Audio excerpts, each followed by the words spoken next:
Саламатсыздар ма, құрметті дәрігер достар, сіздермен бүгін мен Диас Бақытжанұлы. Жалпы бүгін біз не істейміз? Бүгін біз екінші аралық бақылауда келетін, 100% келетін препараттар списогі бар ғой, солардың 1-2 препаратын біз талдап көретін боламыз. Сонымен кеттік.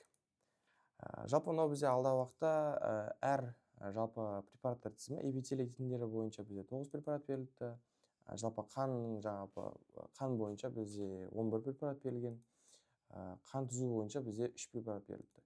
Енді осыларды талдайық. Жалпы ең бірінші ең көп келетін препараттардың бірі бұл бізде көздің қасан қабығының бір қабатты жалпақ эпителийі. Бұларда гематоксилин ниазинмен боялған. Мен сіздерге лайфхак, жалпы гематоксилин мен ниазинмен боялған препараттар, оларды қалай ажырата аласыздар. Ертең препараттың атын білмей тұрсаңыздар да, препарат егер де қызыл немесе күлгін түспен боялатын болса, ол уже гематоксилин ниазинмен боялған. Жалпы зерттеу объектілеріне келетін болсақ, бұл бізде бір қабатты жалпы эпителий. Бұл бізде көздің жалпы алдыңғы камерасы бар ғой, сол жақ. Ал мынау бізде артқы шектеуші пластинка, мысық. И мынау бізде үшіншісіне бізде қасан қабықтың меншікті заты. Түсінікті ғой? Кеттік. Жалпы сипаттамасы, бұл препаратта бізде қасан қабық берілген барлығын білетіндей, и оның жалпы өзінің артқы құрылымы көрсетіліп тұр. Қасан қабықтың енді ішкі бетінде бізде бір қабатта жалпақ эпителиймен жалпы қаптайды. Ол өте жұқа, тығыз орналасқан жалпақ жасушалардан тұрады. Ядролары сопақша, базальды мембранаға бізде жанаса орналасады. Бұл қабаттың қасан қабықтың көздің алдыңғы камерасының жаңағы сұйықтығымен бізде шектеп тұрады. Жалпы айтқан кезде эндотелийдің астындағы жалпы артқы шектеуші пластинка бар, жаңа екінші нөмірмен белгіленген, сол орналасқан. Ол енді жалпы бізде ол гомогенді, жаңа тығыз, шыны тәрізді құрылымды айқын шекаралы жалпы мембрана болып табылады, және эндотелийдің базаль мембранасының қызметін атқарады. И бір сөз айтқан кезде бұл бізде шектеуші жаңағы пластинка бар ғой, бұл жалпы ішті жаңағы сыртқы немен бөліп тұрады ғой, былайша айтқан кезде барьер секілді. Бұл біздің препарат негізгі қызметі сондай, барьерлік қызмет секілді атқарады. Одан төмен қасан қабықтың негізгі бөлігін құрайтын бізде меншікті заты, яғни строма орналасады. Ол дұрыс бағытталған коллаген талшықтарының параллель орналасқан жалпы шоқтарынан және олардың арасында жатқан жаңағы фибробласт тәрізді жасушалардан, яғни кератоциттерден тұрады. Қан тамырлары болмайды, сондықтан олар бізде құрылымы біркелкі және мөлдір болып келеді. Енді клиникалық маңызы осы соңғы апталардан бастап как раз барлығына жаңағыда клиникалық маңызы, жас ерекшеліктерін қосыңдар деп жатыр екен. Вот сол үшін қосылдым. Қостық біз оны. Клиникалық маңызына келетін болсақ, бұл бізде ең бірінші қасан қабықтың эндотелийі зақымдалатын болса, бізде ол жақта уже қабыну процестері болуы мүмкін, сұйықтық реттелуі бұзылуы мүмкін, қасан қабықтың ісінуі болады, жалпы мөлдірлігінің төмендеуі, яғни кератопатия болуы мүмкін. Эндотелий жасушаларының бізде толық жаңағы қалпына келмеуі, сондықтан олардың азаюының жалпы көрудің нашарлауына әкеледі, жалпы айтқан кезде. Көзішілік операциялардан кейін, мысалы бізде катаракта жаңа хирургиясынан кейін эндотелий жасушаларының бізде жоғалуы мүмкін, жалпы айтқанда.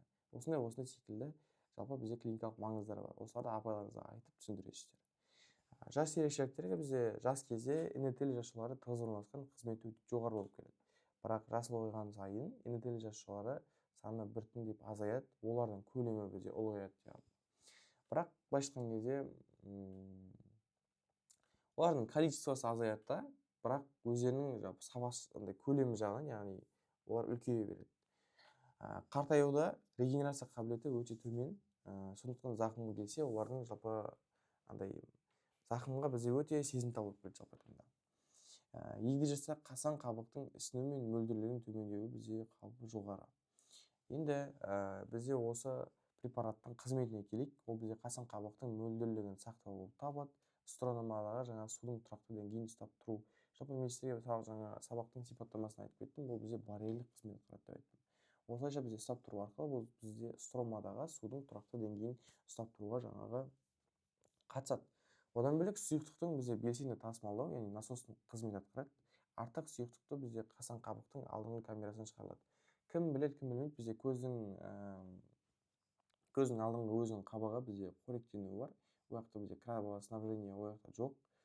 Бірақ ол жер қалай жалпы не істейді, қамданады дейін ба, или қалай қоректенеді дейікші. Қалай қоректенеді, ол бізде мынау жалпы су бар ғой, сіздер осы ылғалданған кезде көздің алдыңғы камерасы ол сол кезде ғана қоректенеді десек болады. Су тұз алмасуының жалпы реттеу, иондар мен судың бізде өтуін бақылау жалпы айтқан кезде осылар айтсақ болады. И тосқауылдық қызмет жаңа мен айтқан осылар. Енді келесі препаратымыз, тағы бір препаратты талдайық. Ол бізде қоян бүйрегінің түкшелеріндегі аласа призмалы эпителий. Жалпы бұл бізде жаңа айтқандай препарат гематоксилин-ниазинмен боялған. Бұл бізде 5 зерттеу объектісін көреміз. Бұл жерде ең бірінші куб тәрізді жалпы жасушалардың апикалды полюсі, міне апикальды полюсі и базальды полюсі. Мына жерде бізде үште жасушалардағы ядро, 4 аппақ бос орын тұрған секілді болып тұр ғой. Бұл бізде түкшелердің қуысы и, соответственно, бос кеңістіктерде қалған бізде түкшелердің қоршап жатқан дәнекер тіні. Жалпы кеттік сипаттамасына. Сипаттамасы препаратта қоянның бүйрегінің нефрон түкшелерінің бізде астарлайтын аласа призмалы куб тәрізді эпителий көрінеді. Түкшелердің қабырғасы бір қабатты куб тәрізді жасушалардан құралған. Жасушалар бізде апикалды бөлігіне түкше қуысынан қараған жалпы кеуде микробүрлер байқалады. Бұл заттардың қайта сіңірілуі бізде жалпы қайта сіңіруіне қатысады. Базальды полюсінде бізде базальды жалпы мембранаға тіреліп заттардың қанға өтуін қамтамасыз етеді жалпы айтқанда. Ядролар көбіне дөңгелек, жаңағыдай көрсеттік, ортасына қарай жақын орналасады. Ортасында бізде түкше жаңағы қуысын көре аламыз. Олар арқылы бізде алғашқы несеп өтеді, түкшелердің сыртынан бізде борпылақ дәнекерін қоршап жатады, онда қан тамырлар бізде орналасқан зат алмасу жүреді. Жалпы бұл жерде сипаттамасы былай ғой, көп бірінші апайлар бізде айтады, білесіздер. Жаңағындай препаратты алады да балаларға айтады, қызметін сипаттамаңдар, маған қалай не көресіңдер, соны сипаттаңдар деп айтады. Препараттың атауын айтасыздар, кейін аяқта бізде несін айтасыздар, жаңағыдай бояуын айтып бересіздер, кейін өзіңіз аяқта не көріп тұрсыз, соны сипаттайсыз ғой уже. Мен мына жерде не көремін, например, кубтар жасушалардың апикалды полюсін көремін. Бұл жақта бізде заттар келеді, сіңеді, сөйтіп базальды полюсқа өтеді. Базальды полюстан бізде ары қарай ортаға қанға өтеді деп айтасыздар. И мына жақта бізде жасушаларды көремін, бар өзінде домалақ пішінде болады, ортасына қарай жақын орналасады, міне домалақ пішінде. И ортасында бізде қуыстары болады деп айтады. Ол қуыстар арқылы не істейді? Қуыстар арқылы жаңағыдай алмасу процестері жүреді, зат алмасу деген секілді. Сөйтіп айтасыздар ғой, несепке жалпы бірінші реттік не түседі ғой, зәр секілді. И одан кейін дәнекер бізде бос пространстволарды араларынан қоршап жатады деп айтасыздар. Осылай түсіндіріп айтасыздар. Жалпы енді клиникалық маңызын айтайық, одан кейін жас ерекшеліктерін айтамыз. Клиникалық маңызы бұл жаңағыдай айтқанмен су тұз балансының жалпы соған қатысу болып табылады. Несептің алғашқы құрамына қатысу, жалпы құрамын қалыптастырудағы да, жаңа мен айтқан жалпы 4-ші нөмірмен берілген бар еді ғой, түкшелер, солар арқылы и токсиндердің бөлінуі. Осы жерде токсиндерді түсінбей қалатын шығарсыздар. Токсиндердің бөлінуі ол бізде кейбір дәрілік заттар және метаболикалық бүйректің жалпы бүйрек арқылы шығарылады ғой. Любой нәрсе негізі былай келгенде препарат, ол неге түскеннен кейін, қанға түскеннен кейін, ол бізде обязательно бүйрекпен жаңағы, ол болмаса сіз су ретінде жаңағы ішетін болсаңыз, вот сол кезде сіздер метаболикалық жаңағы любой ол бүйрекпен деді, соответственно. И кейбір дәрілер осылай уыттанып жаңағыдай бүйрек арқылы шығарылады. Бүйректің бізде метаболиттерінің бұзылысы бұл бізде уже уыттануға алып келетін болады. И бүйрек ауруларының диагностикасында бізде маңызы эпителий жасушалары бізде өзгерістері, түкшелер дистрофиясы бізде пилонефрит және токсикалық әсерінің көрсеткіш бізде бола алмайды. Енді жас ерекшеліктеріне келейік. Бізде жас жануарларда бұл эпителий жасушалары тығыз, цитоплазма белсенді, зат алмасу қабілеті өте жоғары болып келеді. Ал ересектерде бізде жасушалардың көлемі ұлғайып, кейбір функциясын азайтады, зат алмасу бізде баяулайды. Ал регенерация қабілеті бізде жалпы регенерация қабілеті бізде жас кезінде өте жоғары болады, олар өте белсенді лап етіп тұрады. Ересектерде уже ол бізде баяу болып бастайды. И, соответственно, уже зақымданғаннан кейін ол бізде қалпына келуі бізде кешігіп жүретін болады. Түсінікті? Енді бізде қызметі, ол бізде қайта сіңіру қызметі. реабсорбция бұл бізде су, глюкоза мен қышқылдары иондардың алғашқы несептен қанға қайта сіңірілуі, и секреция қызметі бар, и су тұз жалпы тепе-теңдігін реттеу қызметі бар деген секілді. Несептің соңғы құрамында қалыптастыруы қатысады, жалпы одан бөлек и заттарды таңдама өткізу арқылы тосқауылдап тасымалдау қызметін атқарады екенбіз.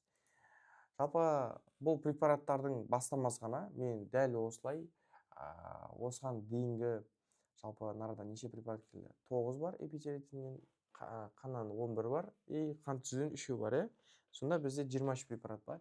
23 препаратты мен барлығын осылай жеке талдағам. Жалпы осы талдау ұнады ма барлықтарыңызға? Егер жалпы ұнаған болатын болса, менде бүгін сіздерге өте күшті жаңалық бар. Екі жаңалық. Ол бірінші, ертең Құдай қаласа 8 мартқа байланысты мен 50% жеңілдік бергім келіп тұр. Ол бізде әр студентке 50% жеңілдік, одан бөлек міне Золотой яблокодан осылай сертификат бергім келіп тұр. Қалай, күшті ма? Жалпы бұл сертификат енді түсіндіре кетейін, не болады? Жалпы бұл мынандай болады, қараңыздар. Бұл сертификат именно біздің жалпы курсты алған адамдардың ішінде жүреді. Бұл сертификаттың ішінде 2000 теңге мен 15000 теңгенің аралығындағы ақша көлемі болады, жалпы айтқан кезде. Енді ол қалай? Мен арғай түсіндірейін. Например, бізде 2 пакет бар. Ол бізде про пакет және элита пакет бар. Про пакеттің ішінде біз про пакет, ол бізде именно бүгін 50% жеңілдікпен бір 9990 теңге болады. Енді сіздер ойлаңыздар. Сіздер курс аласыздар да, и сіздерге жаңағыдай Золотой яблоконың сертификатынан 15000 теңге түсіп қалады. Сен 10 000 теңге ана жауап істейсің, еще 5000 теңге плюс табасың. Прикинь, күшті ғой, Ал енді про пакеттің өзіне келейік, мен сипаттап берейін сіздерге. Мынау бізде элита пакет, бұл бізде 19990 теңге болады. Жалпы бұл қалай? Про пакеттің ішіне бізде наяқта көріп тұрғаныңыздай, біздің курсымыздың бір айлық курс, енді азған уақытқанын бір ай курс, и менімен жеке байланыста болса 24/7 мен сіздерге любой уақытта көмектесем. Рубеж кезінде біз түсінбейтін заттарыңыз болса, менен сұрай аласыздар. Мен сол кезде тез жауап беремін. Потом менен мотивация, өзім сабақтарыңызды бақылап отыратын боламын. Әр тақырыптың соңында бізде сессия қойып отырамыз. И ол сессиялар, ол тесттер бізде сессияда обязательно келетін тесттер. Жалпы элита пакет келетін болсам, бұл бізде РК, ол бізде осыған түсінге түсірген полный бізде 15 сабақ бар гистологиядан, 15 сабақтың барлығына доступ алады. РК онлайн дайындық, мен өзім РК-ға осылай дайындаймын. Кейін сессияға бізде офлайн дайындық, студенттердің барлығын жинап алып, сессияда мен разбор істейтін боламын тесттерге. Одан бөлек бізде мотивациялық интенсив, бөлі есептердің жауаптары и методичка конспекттері келетін болады. Жалпы мынау методичка конспекттері, бұл бізде, например, сендер сабаққа бір асығасыңдар ғой, сол кезде менің сабағымды көре алмай қаласыңдар. Болмаса сабағымды көріп, мынау сабақтың үстінде ұмытып қаласыңдар ғой, сол кезде тез көріп алған. Например, мынау жүйелі түрде. Команда сөзге түсінбейтін болады, сол кезде осылай жүйелі түрде методичкамыз бар, и осылай кәдімгі жазылған түрде бар. Енді бөлі есептеріне келейін. Бөлі есептері, ол сен бөлді шығарып қиналмайсың, жазып, мен өзім сендерге жазып, бүйтіп дайындап, міне осылай сендерге салып беретін боламын. Жалпы тура осы күйінше сендер айтқанда көшіріп бара аласыңдар. Одан бөлек мен ситуациялық есептерді талдап, тағы да біздің телеграм каналымызды салып отырамын, егер курс алған студент болсаңыз. Енді мотивациялық интенсив, бұл бізде жалпы айтқан кезде керемет табиғат аясында демалыста бізде мотивациялық құнды біліммен жалпы үйлестіреміз бұл жерде біз. Яғни біз бір өте жақсы ғұлама, профессор кісілерді шақырып, солардың өзіміз жиналып, жалпы олардың өміріне қызықтарын айтып, олар бізге ақылдарын айтып дегендей ғой. Осылай барлығы біз жиналатын боламыз. И жалпы мен бір жаман жаңалық бар бұл негізше. Например, бұл именно бүгін жалпы айтқан кезде бірінші алған 10 студент қана осындай сертификат алады. Бірақ одан бөлек, жаңағыдай 50% сол скидка барлығы бүгін действовать етеді. Бұл бірақ алғашқы 10 студентке ғана. Егер де сіздер қазіргі уақытта сол жаңа төлем жасай алмайтын болсаңыздар, сіздер қазір бронь жасап қойсаңыздар болады. Кейін ол уже бронь жасап қойғаннан кейін, например, про пакет 10 теңге болатын болса, примерно сіздер 2000 теңге төлеп қойсаңыздар да, кейін кеп қайтадан 8000 теңге төлейсіздер болды. И солай сіздер уже курс ала бересіздер деген секілді. И мынау біздің реквизиттеріміз. сіздер жоғарыда тұрған нөмерге Данияр Т деген нөмерге жалпы ол жерге ақша аударасыздар да, и сол чекті алып астыдағы 1746 деген нөмерге чекті жіберетін боласыздар. Қалай? Бүгінгі сабақ жалпы қалай, ұнады ма? Бүгінгі біздің жалпы сіздерге ұсынған приложениелеріміз ұнады ма? Олай болса мен сіздерді өзімнің курсымда күтем. Сау саламатта, сау болыңыздар.